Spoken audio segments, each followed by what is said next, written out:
Hey guys, good evening. Hope everyone is doing good. So today I welcome you all to this continued series on our data engineering series, and I hope this session will be very beneficial to you again. So today we are covering up the eighth part of our data engineering series, and to be honest, I'm very glad for the amazing response I got from you all. So before we jump to the video, who are we?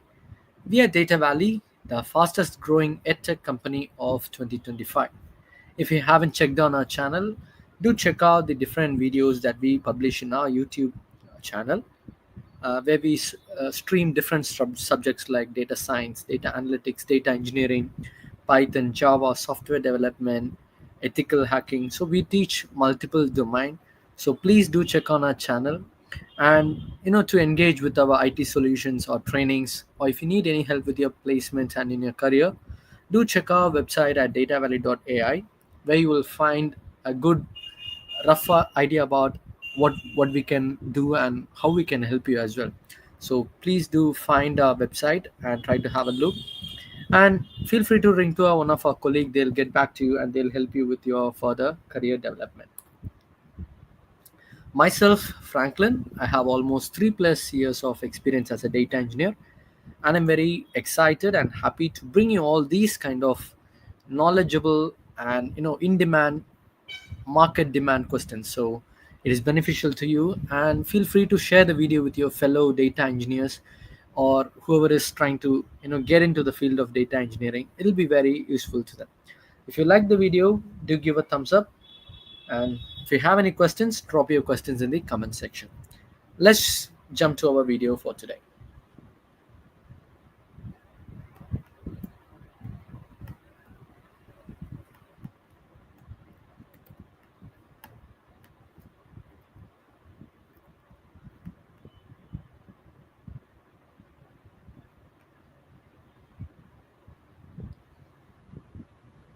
Okay, that's all right. So unlike how we used to start our data engineering series, where we dive deep into different topics, right? Previously, we used to discuss topics like SQL, ETL, Spark, cloud technology, all at one go, right? But rather, from the last data engineering series 7, we have started to focus just in one stream per day. So, in the previous one, we discussed about Spark technology. And today, I want to dive deep into cloud technologies because, as a data engineer, and especially with this era, everything is cloud based. So today we are covering up a bit on cloud, okay, so that it benefits your cloud knowledge as well. Our first question for the day is, what is IaaS, PaaS, and SaaS, and how are they different? You can also call them as IaaS, PaaS, and SaaS. So this is the short way you can name them. Okay, what are those? What are the three terms that I've given there? In the cloud computing world, okay, you have three kind of service model. These three, the IaaS, PaaS, and SaaS, are completely different to each other, and they are different in a way that what kind of control and what kind of management do you get with these services. So that is the major or core difference between IaaS, PaaS, and SaaS. So your level of control and your management of users. So that is your difference in your service model. Okay, what do I mean by service model? Okay, let's put it this way. Let's say you're trying to host an EC2 server, okay? Or let's say you're trying to host some compute resources from your cloud provider. When you try to start some compute in your cloud provider, I have few questions to you. Do you own the hardware? Do you order, purchase, and then install all the necessary cables and then run your hardware? No, it doesn't work that way, right? So if you need a service, or let's say in our simple terms, let's say you want some compute resource, you request to your cloud provider, and then it will be initiated from the cloud provider's end, to provide you with the necessary or requested resources, right? But when you request for certain services, they differ in a way. What kind of control do you get? For example, let's say you're using a Gmail. Okay, to use your Gmail, do you use any hardware system? Do you purchase any hardware system? Do you establish cables? Do you develop any software to host this Gmail? We don't do anything, right? But what do? We just log in and we start using Gmail. So simple as that. Different kinds of services come with different service model. So in that kind of model, we have three types. Those are IaaS, PaaS, and SaaS. Let's dive a bit more foundational and then we'll dig deeper. Okay, what is IaaS? So IaaS stands for infrastructure as a service. As the name suggests, you get infrastructure as a service, or you can just name it as you get the hardware or your compute resources as your service. What do I mean by infrastructure or hardware systems or computing resource? It includes services like servers, storage, networking. For example, you want to run a database. Where does it run? It is hosted in the cloud provider, and the cloud provider hosts all these servers. Let's say you want to save some files into your cloud. So this storage system is held by your cloud provider. Okay. Let's say you want to kind of establish some network or connection. Who is establishing all these connections? So you have your cables, you have your routers, you have your switches. These kind of devices are hosted by your cloud provider, and that is why I mean by infrastructure as a service. So your cloud provider provides you with all the hardware provisioning and your infrastructure. And the next one, we have PaaS, or platform as a service. So talking about PaaS, they offer you a platform where you can develop, run, and manage your applications, abstracting away from infrastructure management. So let's say you have an application, you have developed it, okay? You have finished testing and now you want to put it into production. So what do you need? You need an infrastructure that can host these applications, right? So what do? You request the cloud provider for your just infrastructure, okay? So whatever the resources you need, you just request for it, and all you got to do is put your application, run it. Or let's say it's in development. Okay, it's okay. The cloud provider will provide you with the infrastructure and compute resources. On top, you develop your application, right? And then at the last, we have SaaS, or software as a service. So talking about SaaS, the provider provides you with a fully managed software application. Okay, so when they provide you with the software or the full software application, as a user or a customer, you don't have to worry about provisioning of the resources. You don't have to worry about the management of your application. You don't have to worry about developing the application. All you gotta do is just use the software. Now let's dive a bit deeper to understand what exactly are these and how are we using it in a daily fashion. So I've got a big pyramid in here, as you see. So I've got infrastructure as a service, platform as a service, and software as a service. As the picture denotes, infrastructure service forms the base of your service model. So you want to have more control, have your infrastructure as a service. And on top of this infrastructure, you build your platform. Okay, so you'll so the main basis infrastructure. So what do I mean? Let's say you're trying to develop an Python application. Okay, let's say you're trying to develop a software. So where do you develop all this? How do you develop all this? So even to write your first line of code, you need an infrastructure that can host that particular application, right? So that's where, for example, in our case, let's say in a general term, okay, without laptop, it is not possible for me to write any code, right? So my Python is an infrastructure that my laptop is the infrastructure or the hardware that I require. So in the infrastructure as a service, you get your computing resource, and on top you build your application, that is your platform as a service. So you get a platform where you can develop and run and host your application. And on top of PaaS and IaaS, you get your software as a service, where you just log in and start using the application. No development and no provisioning. All right, let's run into a bit of a detailed breakdown. At first, we have infrastructure as a service. The focus of IaaS is that you are provided with virtualized computing resources. Talking about computing resources, it can be servers, it can be a storage, it can be a networking, whatever. All these kind of computing resources are provided to you via internet. And as a user, what is your responsibility? So the provider will provide you with the infrastructure, and to this infrastructure, it's the responsibility of a customer to manage the OS. It is the responsibility of the customer to host any application. It is the responsibility of the customer to hold the data. And all these are handled by the user, while all the hardware and infrastructure is maintained or taken care by your cloud provider.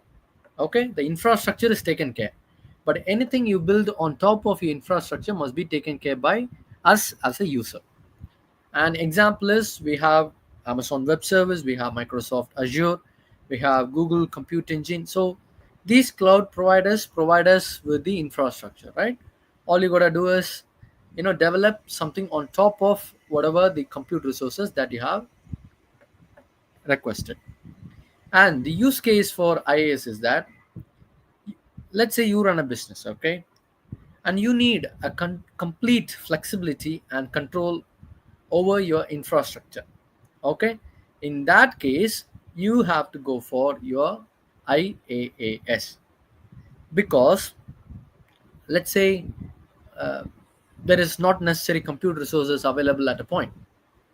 Okay, it is going to cost your company or your business profit.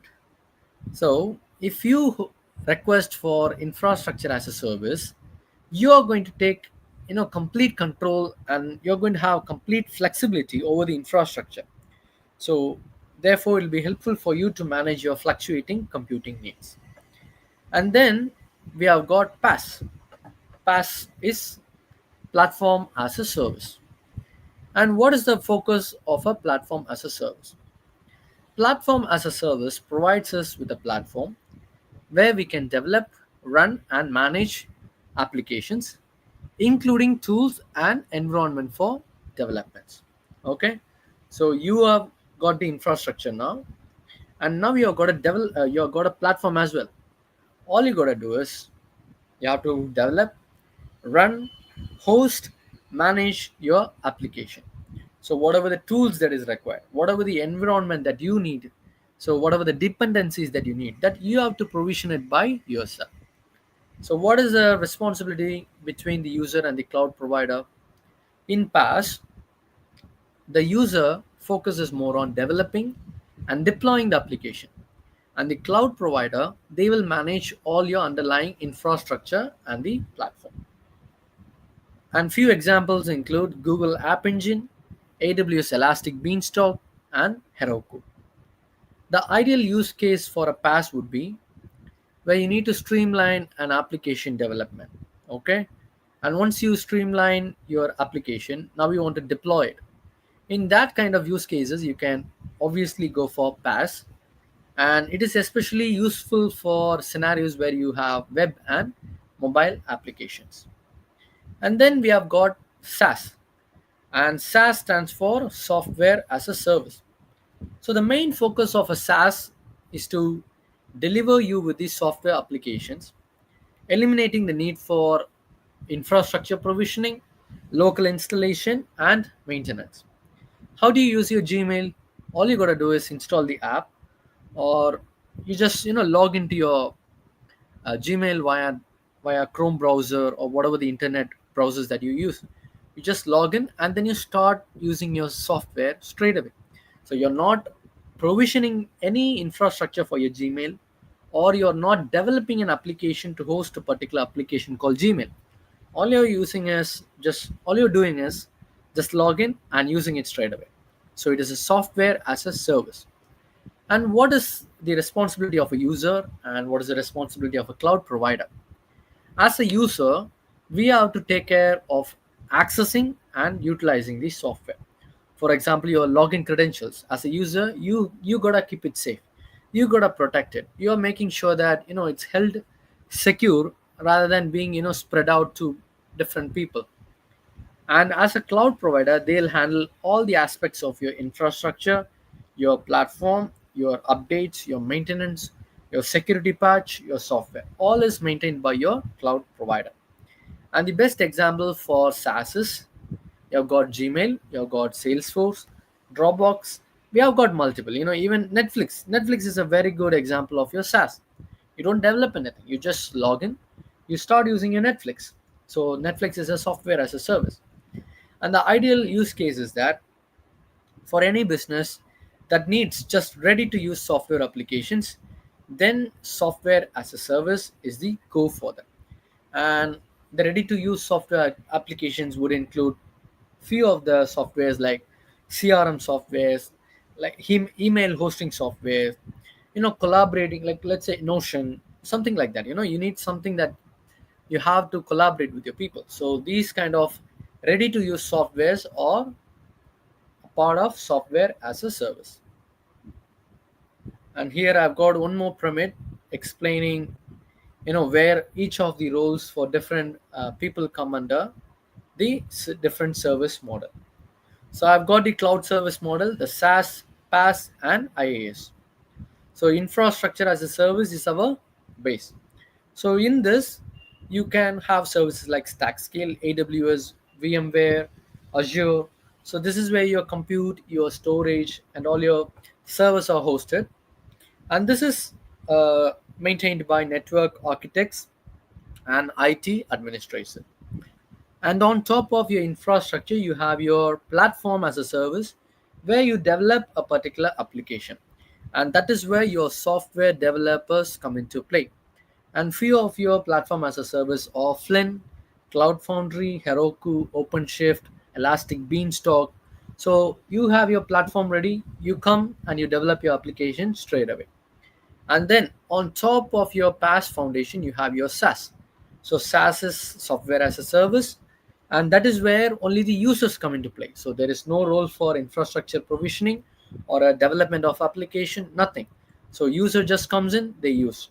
And few of your SaaS includes softwares like Gmail, Netflix, Trello, Slack, Akuma by Mail, Office 365. In short, infrastructure as a service provides you with the foundation, that is your infrastructure, and PaaS builds upon that foundation. So whatever application you're hosting or developing, that comes on top of your infrastructure as a service. And SaaS, you just use the finished product or the finished application. So each of these model comes with different level of control and management, as we have seen already. And depending on the business use case and what model they are opting for, and depending on whatever the management or the technical capability they are looking for, it might vary. And depending on that use case, you have to go for your cloud service model. And then the next question is, what is the shared responsibility model in cloud computing? So cloud computing has an important model called shared responsibility. So what do I mean by a shared responsibility model, and why do we need it? So in the cloud computing world, there is two persons, or let's say two important community, that are very responsible to run your compute resources. One set of community is where the resources are provided from. So I'm talking about your cloud provider. And the second set of community is the users who are using these compute resources provided from the cloud provider. So we have user at the one side or customer, and then we have the provider themselves. So between these two roles, okay, the provider and the consumer, there is a shared responsibility of how you use the particular compute resources. So this is the point about your shared responsibility model, where the responsibilities are shared between the cloud provider and the customer. The shared responsibility model in cloud computing defines how security and operational responsibilities are divided between cloud provider and its customers. So talking about the security and operational responsibilities, these are the core concepts, okay? The security and your optional operational responsibility. So these two important core things separate how the responsibilities are shared between the user and the cloud provider. The shared responsibility model clarifies that while the provider secures the underlying infrastructure, that is the cloud provider, the customer is responsible for securing what they put in it. So it includes the data and application. So what I'm trying to tell is the cloud provider, because they host the data centers and provide us with the compute resources, it is their duty to take care or manage the underlying physical infrastructure.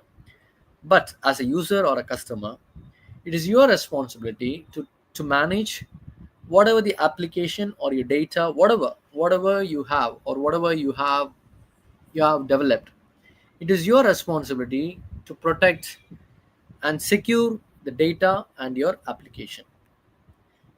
And even in the shared responsibility model, depending on the service model, okay, which we discussed earlier, the IaaS, PaaS, and SaaS, the responsibility will quite vary, which we will see a little bit later. So this is a please take a screenshot of this, because this is very important. And in interview, they wouldn't just ask you, can you explain the shared responsibility model? They wouldn't be asking you any foundational type of questions. Rather, they will ask you like, okay, there is a problem in the network, and some dodgy IP address is trying to get into the system and breach your security. So how would you handle it, and who is it responsible for? So in that case, yeah, you will have to know that who is responsible for providing us with that level of security, and who does that. And as a user, or as a host, you must know how you are going to secure your cloud. So be I ask you, I request you, please pay attention to this concept, because this is very, very important. The first thing we have on top, customer responsibility shaded in blue, and then we have the cloud provider's responsibility shaded in yellow. I didn't get a better picture, that's why I had to put AWS responsibility. But this is same for most of the cloud providers, okay? So you don't have to worry about, I'm into different clouds, so I mentioned AWS, so should I just leave? No, I've just taken this picture because it had a better representation. But as a cloud provider and as a customer, the responsibilities are same across different service or cloud service providers. In simple, how you can remember this: as a customer, your responsibility is to secure what is in the cloud, okay? And as a cloud provider, it is the duty of the cloud provider to secure their cloud itself. So they secure their cloud, and you secure whatever is in the cloud. Okay, there is a difference, right? So in other terms, instead of cloud, how I can tell this: the cloud provider takes care of the infrastructure, and as a customer, you take care of whatever you put inside the cloud. It can be an application, it can be data, it can be your, depending on different service model. So let's dive deep to understand the responsibility of a customer first. As a customer, it is our duty to secure our customer data. Let's say you are hosting a database. To that particular database, there is some regular transactions happening. So while transactions happen, your data gets stored, right? Let's say there is some random or a dodgy IP that is trying to access your database and they want to take all the information from your database. So whose responsibility is it to protect your database against this particular dodgy IP? So as a customer or a user, it is your responsibility because you have hosted a database. The database is provided by your cloud provider. Fine. But you gotta protect the data that is in your database. So you gotta ensure that you provide proper credentials. Only with the proper credentials someone can access your database. Then let's say you have some dodgy IP, you gotta block it, you gotta install some firewall.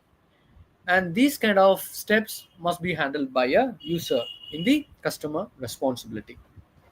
And then the platform that we run, the applications, the identity and access management comes under the customer's responsibility. So the application development is obviously from a software developer. Then you got identity and access management. If someone doesn't have a credential, they mustn't be able to access your database or your data, right? So this kind of setup is done by the customer. The operating system, the network, the firewall configuration, these are all managed by the user. So for example, let's say I want a Windows operating system. Yes, it is my responsibility to have that. I got to choose what operating system do I need. Talking about network, okay, you need a separate VPC, go for it. You need a separate security groups, and you got to ensure that you blacklist and whitelist IPs. You got to use firewall to protect against unusual IP attacks. Then it is you who have to install and configure all your network and firewall configurations. As a user, it is our responsibility to manage the client side data encryption. So whatever the data that we have, okay, the client side, it is the user responsibility of a user to encrypt it.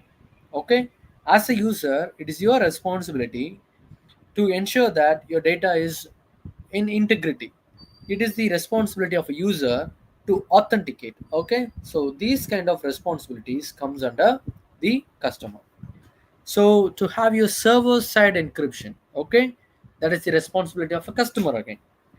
Let's say you want to configure and you want to protect your networking. Yes, it is the responsibility of a customer. So you got to protect your networking traffic protection, and you can have different kind of setups, okay, like firewall. You can have your data encrypted, you can have your proper identity and access management, which means that proper credentials. So these kind of setups, okay, security in the cloud is handled by the customer. Talking about security of the cloud, okay, as a software, okay, let's say you have compute resources. Let's say you have a storage. Let's say you have some database, and let's say you have some networking devices. As a user, you don't purchase or you don't run all these kind of compute resources at your home or in your office, right? So all you do is just request and you use it. So from the cloud provider side, it is their responsibility to physically take care of your compute resources, your storage, your database, and your networking. And talking about the hardware and global infrastructure, so regions, for example, talking about regions, you have varieties of regions in your cloud provider, right? And you as a user can opt for the best one based on your geolocation. So talking about regions, let's say I want to, I'm in India and I want to host some software within the India. So India is a region, UK is a region, Switzerland is a region. So then you have availability zones. What do I mean by availability zone? So inside the region, the data centers are split across different zones. So what do I mean by zones? So let's say India is the region. Okay, I'm having a cloud and I'm hosting resources from the Indian region. And within the Indian region, I can have my data centers in multiple locations. Let's say in India, you have few of your data centers in Mumbai, and then let's say few of your data centers are hosted in another state like Karnataka, and there is another set of data center being hosted in Chennai. Okay, so what it means that you have three availability zones within the region. Okay, so region, and within a region you have got availability zone, and within the availability zone you have got edge locations. So all these physical management or the physical protection, physical security must be maintained by your cloud provider. So that is the responsibility of your cloud provider. And let's have more detailed breakdown as well. And let's see how it differs based on the different service model. As a cloud provider, it is the responsibility of them to secure your cloud. Okay, or in other words, ensuring the security of the cloud is by your cloud provider. This includes managing your physical infrastructure like data centers, hardware, and virtualization layer. And they must maintain the underlying platform as well.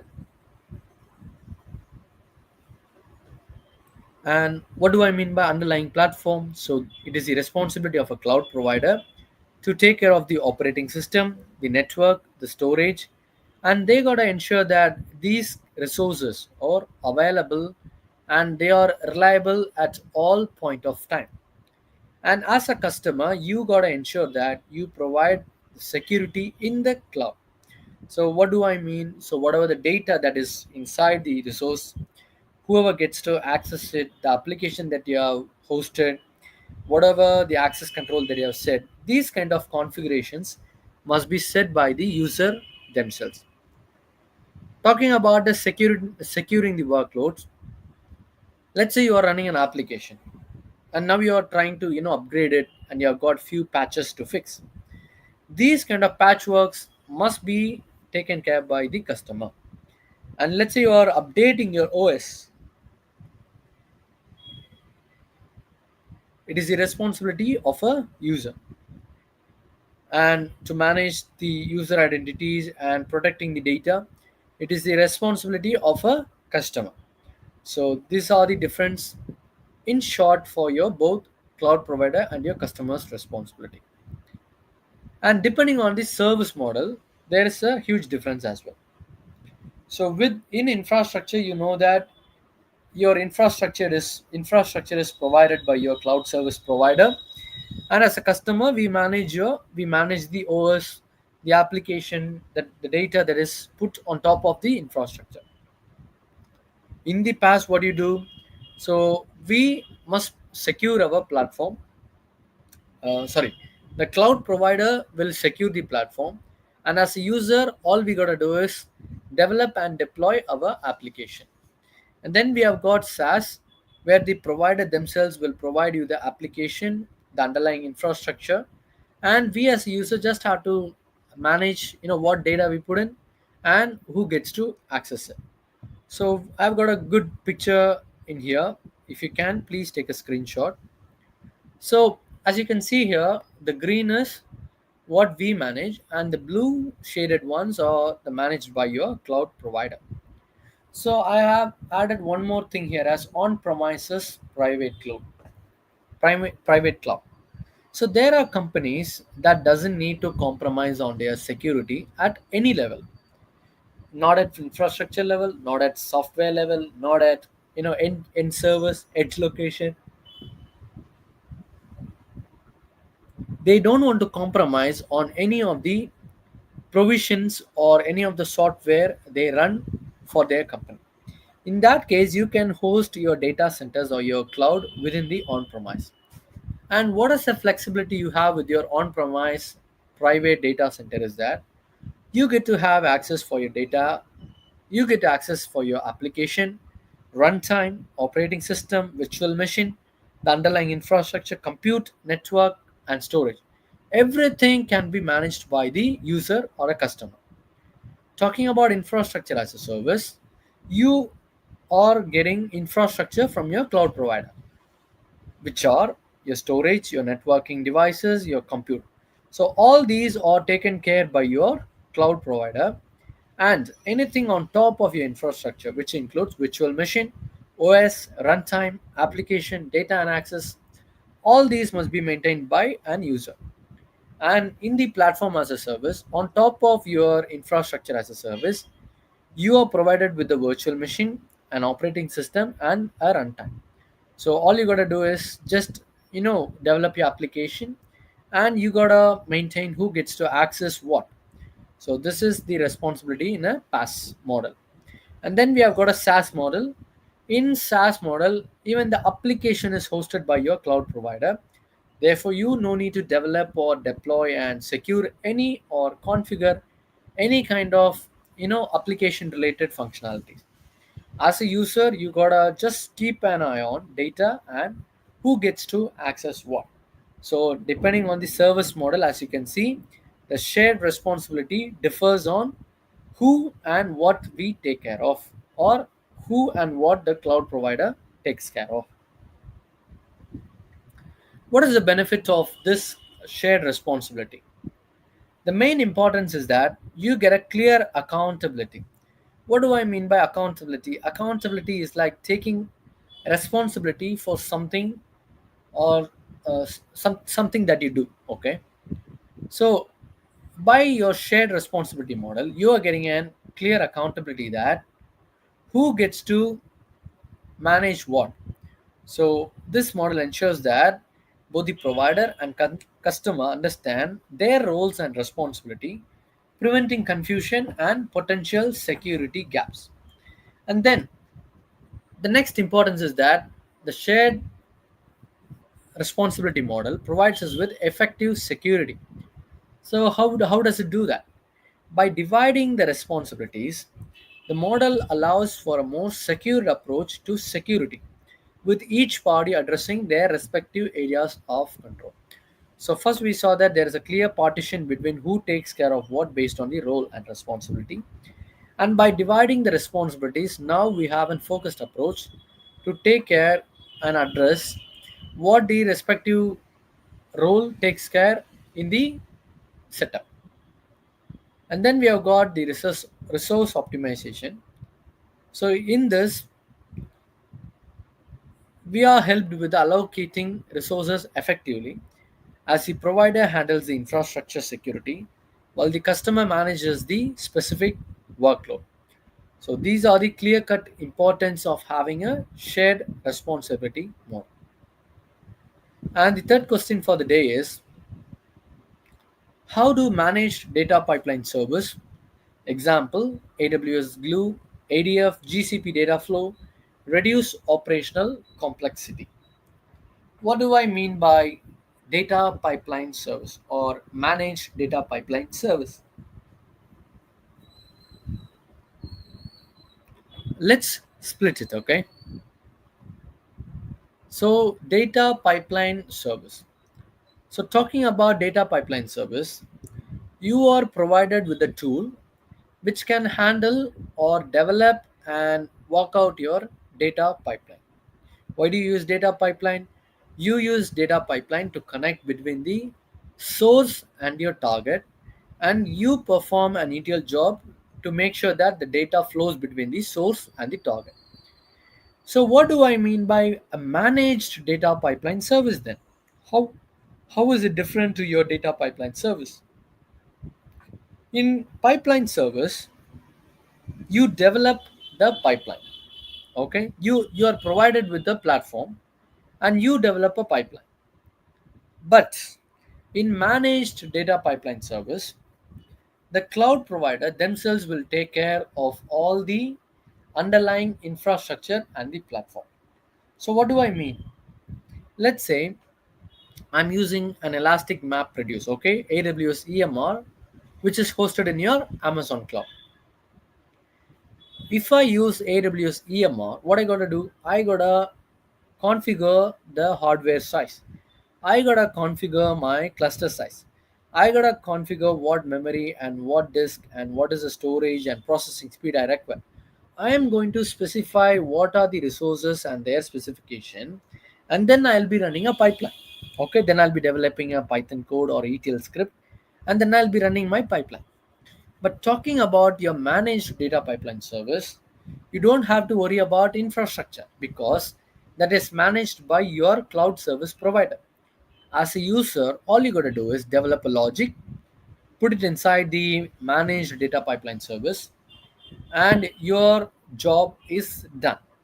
So the leading providers, okay, the Amazon, GCP, and Azure, they provide us with corresponding managed data pipeline service called as AWS Glue, Azure Data Factory by Microsoft, and Google Cloud Data Flow from your GCP platform.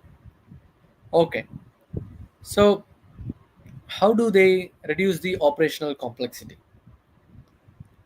Managed pipeline service reduce reduce operational complexity by abstracting away infrastructure management and providing built-in features for various aspects of data pipeline operations.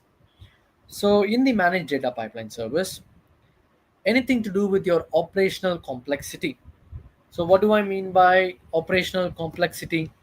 So anything in relation to configuring your infrastructure, or setting your cluster size, or working out on your scaling issues, all these are handled by your cloud provider themselves, and you don't have to worry about it. And what are the key ways in which our complexity is reduced? First thing, they provide us with the serverless and managed infrastructure. So, what do I mean by serverless? Does it mean that you don't use a server? No. Talking about serverless, yes, you will be using a server. Okay. But the key difference is that you wouldn't be provisioning a server. So, there is a difference. So, let's say you're hosting an EMR in your AWS cloud. What do? You configure each and every configuration for your server, right? So what size do you want? What cluster size are you expecting? So these kind of different setups are managed by you. But in serverless, all you gotta do is, okay, I need a server. Simple. So you run your application, the server is taken care by your cloud provider. So serverless doesn't mean that you don't have a server. Okay, you use a server, but you don't configure the server. Okay, that is the difference between that is the difference between the server and serverless configuration. So these services eliminate the need to provision, manage, and scale servers or clusters. The cloud provider handles the underlying infrastructure, including patching, updates, and scaling based on workload demands, freeing up operational teams from these responsibilities. So, as I said earlier, you're not worrying about your infrastructure management. Any scaling issues, do not worry about it. The cloud provider will take care of it. You don't have to worry about patching, updating, or securing your platform. Nothing. All you got to do is you have your infrastructure ready, put in your pipeline code or your script, and your job is done. And then it provides us with the automated scaling. So first your infrastructure is provided, and then now you have automated scaling. In the normal setup, let's say you are having a lot of transactions or a huge volume of data needs to be worked out. So what do? You resize your cluster configuration, right? This is the normal way how you can handle your large data transactions happening. But with the managed pipeline service, you don't have to worry about the scaling issues, as the cloud provider themselves will make sure that whatever the necessary resources are needed, they are just added up to your pipeline as a service. So automatic scaling up and automatic scaling down by your cloud provider. And then we have got built-in orchestration and scheduling. Using these kind of tools like ADF, Glue, and GCP data flow, you don't have to worry about having a special or an external tool where you can orchestrate and schedule your job, because these providers themselves have features to define and schedule your jobs. So even to manage your dependency between the different pipeline stages, you have a capacity or ability. You just need to provide the dependencies, and you just have to create your workflow, and then you can just schedule it, and it could provide us with the same functionality that happens with the external third party vendor tools. And then talking about monitoring and logging, these managed pipeline services provide us with the dashboard, which helps us to understand the pipeline performance, if the job has been successful, the status, if there was any particular error because of which the job is failing, what kind of resources have been used, what is the time it has taken to complete a job. So whatever the issues that you can have, okay, with a pipeline, because they are managed service, you get to have a clear monitoring, and you get to have a clear idea about how to troubleshoot these kind of errors happening in your pipeline as a service. And then you have got error handling and retries. Many services include built-in mechanisms for handling errors and automatically retrying failed tasks, improving pipeline resilience and reducing the need for manual intervention in case of transient issues. So what do I mean by error handling and retries? Let's say I'm running an AWS Glue, okay, which is a ETL tool provided from the Amazon cloud. I have a feature, okay. All I gotta say is, okay, for these kind of minutes, give a gap and then retry a particular glue job, okay. If I could specify it in case if there was any transient errors. So what do I mean by transient errors or transient issues? These errors can happen due to multiple reasons. Let's say the job and your script is all good, but there was a sudden network issue, okay. So you don't have to wait for anyone, or you don't have to wait for any manual intervention, because your pipeline as a service is capable to retry all the mechanisms in a set period of an interval. So it helps us in a lot of way because it is automating our workflow. And then it provides us with data cataloging and metadata management. What do I mean by data cataloging and metadata management? So we have a service called, for example, in Amazon Cloud, we have a service called AWS Glue Data Catalog. So uh, what this Glue Data Catalog will do is, it'll help to manage the metadata. Okay, therefore, helping us to discover and understand and track data sets across different sources and services. So let me try to explain it in a very simple fashion. Okay, let's say you have a pipeline, and your goal is to take the data from a source and drop it into the target. And let's say whatever the data that you are processing, you are getting only three column data. Okay, this is just an example. In real world use case, you might get large or a huge volume of data with multiple columns and rows. But let's say you have some data which has only three columns, and by some chance tomorrow you're having a different file system that is loaded into your S3 or your storage, and now your glue job is waiting to process it, and now it has four columns. So there is a conflict, right? Yesterday you had three columns, and today you're having four columns. So there is a conflict, and there are high chances that your pipeline might break. So what this glue data catalog will do is, this glue data catalog will keep a track of your metadata. So what column you had, what is the data type of the column, and there is also a feature where you can select what do you want to do with this difference or conflict of data. So you have different options like ignore the new column, or you can add it to your column, or add it and wait for the manual validation. So you have different kinds of setup within the managed pipeline service, so which is very beneficial because your pipeline is going to run very smooth. Then it provides us with a simplified data integration. So let's say you have a different source and your different target.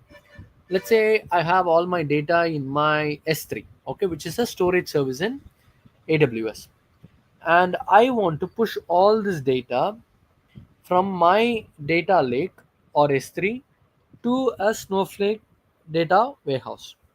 So what this does is the managed pipeline services provide us with different capabilities that can help us to connect between these different sources. Okay, so in some cases all you got to do is just load an JDBC or a ODBC connector, and then you can connect and work with your target or your source database or a data warehouse. The final question for the day is, how do you secure sensitive data stored in the cloud? Is it necessary to secure a data in first place? Yes. As a cloud or as an application developer or as a data engineer, whatever the data that is being consumed by your company or your business, it is the responsibility of every individual within the company. Okay, I mean, you are the one who is going to work on it, or you are the one who is going to secure it. But in general note, as a company, it is a responsibility to secure any kind of data in first place. And let's say the data is very sensitive. What do I mean by sensitive data? Sensitive data could be your biometric data, your date of birth, your phone number, your address, your account details. So these all come under this sensitive data. So as a data engineer or a cloud engineer, it is your duty to secure all the sensitive data within the cloud. Let's see how we can install different kind of strategies to secure our cloud data. To secure the sensitive data, we have to implement a multi-layered approach. What do I mean by a multi-layered approach? We will see about this at the end stage, because once I explain all the strategies that we have in place, you will have a clear picture of how to you know configure this in our original setup. So the securing the cloud or securing the sensitive data in the cloud involves implementing strong access controls, encrypting data at rest and in transit, regularly monitoring and auditing cloud activity, and educating users on data security best practices. Okay, uh, for every term in here, do not worry, I'm going to explain it because I've broken it down here. You'll get a clear idea now.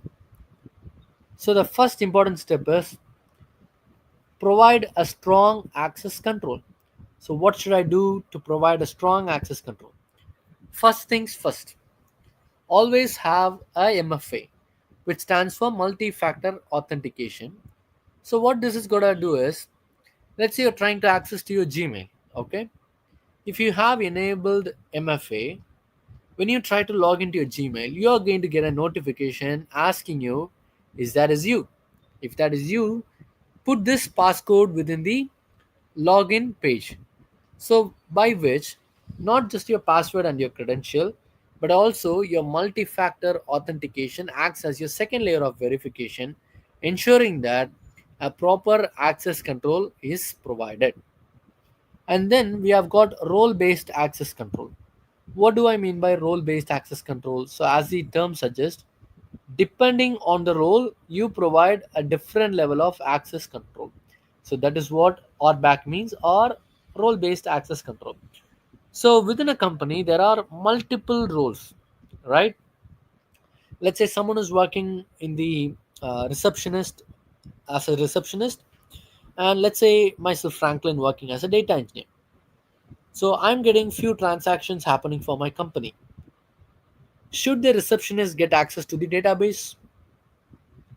No, she never needs to have access to the database, because as a data engineer or In the next further processing, the business intelligence team or data analyst team could access my the data, but it is not the role or it's not responsibility for a receptionist to access those databases. So we gotta provide role based access only if someone has a particular role. For example, a data engineer, a data analyst, only for that role allow access to access the data or a database. So we got to provide a shared responsibility and role depending on the access levels that we would like to have. And then we have least privilege principle or policy. So what does this least privilege policy mean? It is the policy of providing a user with minimum level of access that is just necessary to perform a job. For example, I am a data engineer, and then let's say you have your company's cloud engineer. Okay, the cloud engineer might have multiple applications or multiple databases, multiple warehouses, multiple web applications running within the uh, cloud, right? And it is all hosted by your cloud engineer, or let's say your data architect. And now, as a data engineer, it is not my role to have a look on all these applications. It is not the responsibility of a data engineer to go and have a look on how the web applications are running in the backend, because it is not my responsibility. Simple as that. So yeah, I'm getting a role based access, and on top, I'm getting only the least privilege. And let's say I want to query a data from a data warehouse. So I must not have full access. So if I have full access, let's say I just deleted something by accident, would it be able to would it be possible for me to recover? Yes, I can recover, but yet I'm risking all the data, I'm risking all the platform, I'm risking the security of my system. Therefore, depending on the role and depending on the responsibility, we have to provide an user with the least privilege policy, providing the minimal or the lowest level of access. And then we have got data encryption. So, talking about data at rest and data in transcription, in transit. So, what do I mean by data at rest? The data is just going to be in your storage. That is the data at rest. And what do I mean by data in transit? So the data from your particular, let's say your storage, now we are transiting it to a data warehouse. Okay, we are establishing a pipeline, and because you have established a pipeline, the data is flowing from your database to a data warehouse. So your data is transferring or moving, right? So this is what I mean by data in transit. So we gotta provide with the encryption capacity. So even the data can be at rest or the data can be in transit, but we gotta encrypt. So what happens with the encryption at rest? You protect data stored on cloud service by converting it into a unreadable format, making it inaccessible without a decryption key. So if someone needs to access your data from your database and they would like to read it, they need this decryption key to read the encrypted data. Okay, let's say your whatsapp communications are end to end encrypted, right? So if a third party or if a scammer is trying to read all your data, they wouldn't be able to read your data because your data is encrypted, and even if they get to access it, they will not understand it because it is in an unreadable format. Then encryption in transit, you gotta secure data as it travels between your devices and the cloud, preventing interception and unauthorized access. So while your data is moving, ensure that your data is encrypted and it is not available for anyone to read it or have an unauthorized access. Then you have got monitoring and auditing. So whatever the data that you have, whatever the systems that you have in place to perform a particular data job, you gotta track it regularly, and you gotta look for the patterns and must look for anomalies, and you gotta check if there is any kind of potential security threats for your data. It's the role of a data engineer to monitor and audit if there is any data that is at risk. You got to perform regular audits. So, performing periodic review of your security configurations, access control, and other security measures to identify and address vulnerabilities. So, monitor regularly and ensure that you perform audit. So, for example, you have audit trail in your Amazon cloud. So, you got to audit all your trailing activities. You got to identify a pattern, and then you're going to come out to a conclusion that if there are any vulnerabilities happening within your system, you got to set intrusion detection systems.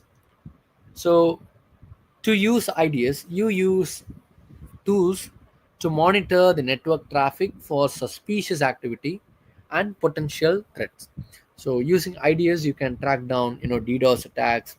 If a particular IP is trying to get into your system. So for different types of network traffics, you can try to come up with a pattern to understand if there is any suspicious activity happening, and then you can come to a conclusion, yes, there is a potential threat. And if there is a potential threat, I'm going to follow a particular policy to protect or safeguard my system. And there are other considerations as well. So you have got data loss prevention tools. So you can implement solutions to prevent sensitive data from leaving the cloud environment through unauthorized channels. So if you set DLP tools, if someone is trying to access and then take all your data from your system, this data loss prevention tools will prevent the data from leaving your particular source. You can establish backup and recovery. So if your mobile is lost, what would you do? How would you recover the photos? So you would have every photos or your documents, you put them all into a backup, right? Or a drive. Similarly, talking in a business use case, you got to establish a backup and a recovery plan to protect against the data loss. Okay, data loss could be in a multiple format. Okay, it's not just about losing data by someone accessing and deleting it. No, there are different reasons. For example, you might delete it by accident, so how are you going to recover? So you need to set up a backup plan. Let's say you have an hardware failure, then how are you going to recover all your data? Let's say you have a security breach. Okay, it's fine, so now how are you going to recover it? Let's say one of your hosted hardware devices, okay, in your data center there has been a natural calamity. I hope it doesn't happen, but let's say there is a breach, and let's say there is too much rain and your data center has lost all the electricity. How do you then establish a security? Make sure that all your data is backed up somewhere and you're able to recover it. You can classify data. Okay, so whatever the data that you're getting, you can set the level of criticality based on how sensitive the data is.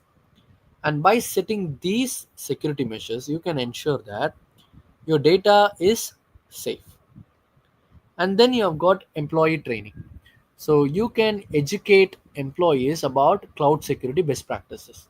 So in your company, let's say you are a senior or you can be lead, so make sure that your employees are competent enough to handle the sensitive data. So you can conduct regular seminars, you can conduct regular meetings, you can conduct regular discussions about how to handle the data, what are the procedures we have in place to back up and recover, what are the policies and rules we must follow as a engineers to protect the data. For example, it could even include logging out your system as soon as you move away from your system. So that is a good practice, isn't it? So make sure that you have employee training in place, which also suggests about setting a strong password and MFAs in place. Then you got cloud security posture management, other words is DSPM. So you can utilize tools that continuously access and improve your cloud security posture. So you're going to continuously access and check if there is any room for security posture management. And then you have secure API usage. So as a data engineer, you will be using APIs, right? Why do you use APIs? You use APIs to fetch data from some source, right? Or in other words, or another fashion, you could be using APIs to drop your data into a particular target. It doesn't matter, but when you use APIs, make sure that they are properly secured. Okay, if someone is getting access to these APIs, then there is a data breach possibility. So ensure that your API is very secure and it is able to prevent unauthorized access. Then try to keep up with the compliance. Okay, for different geolocation and different companies, the compliance rules might differ, but make sure that you follow it. For example, the most common compliance is GDPR. I hope you all would have heard about it. So GDPR is a data protection policy in the UK or EU region. So in the GDPR, they ask you how long would you hold the data, who gets to access it, what is the retention period of the data, when will the data be deleted away from the system. So these kind of policies or compliances are set by either based on geolocation, and on top, for different companies, they set their own compliance policies as well. So ensure that your cloud data is secure by practicing all these compliance policies depending on your geo regulations or your industry standards. By implementing these measures, you can significantly reduce the risk of sensitive data being compromised in the cloud and maintain a strong security posture. So, in the start, I mentioned about a multi layered approach, right? So this is very crucial. So if you see, I've got different steps for your data security. So you can implement all these strategies even, right, if possible. So if it is possible, try to implement as much as strategies and policies to secure all your data. All right. So that is all for today. I believe we all had a good session about cloud, how do we secure it, how are different services, like how it is providing us with a better operational complexity, and what are the service models we have got, and what is the different kind of IaaS, PaaS, and SaaS, how do they differ. So it was a quite a good session. Soon I'll be uploading all these documents to my GitHub. I know I've been telling it long, so I've come up with a strategy. Okay, so my plan is I'll be posting, like, for every 5-part series. I'm planning to load all these documents to my GitHub or to my LinkedIn. Okay, so you can try to check out or drop a message in my LinkedIn, and I'll be able to provide you access.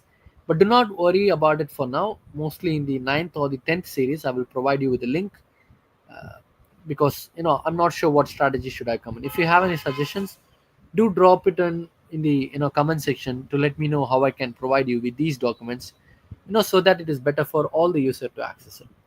So that is all for now. I hope you all had a good session. So before we finish, we are Data Valley, the fastest growing edtech company of 2025. And we have got our centers in different countries as well.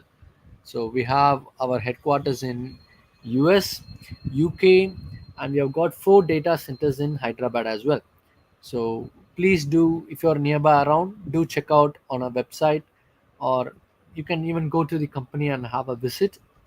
And you can ring on these numbers if you're any local to these locations, and our colleagues will be able to guide you and help you with your placement or training.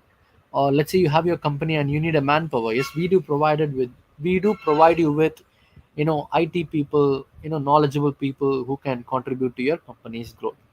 So this is all for today. This is Franklin signing off. Thank you so much. Hope to see you in another video. Thank you so much. Bye bye. Take care.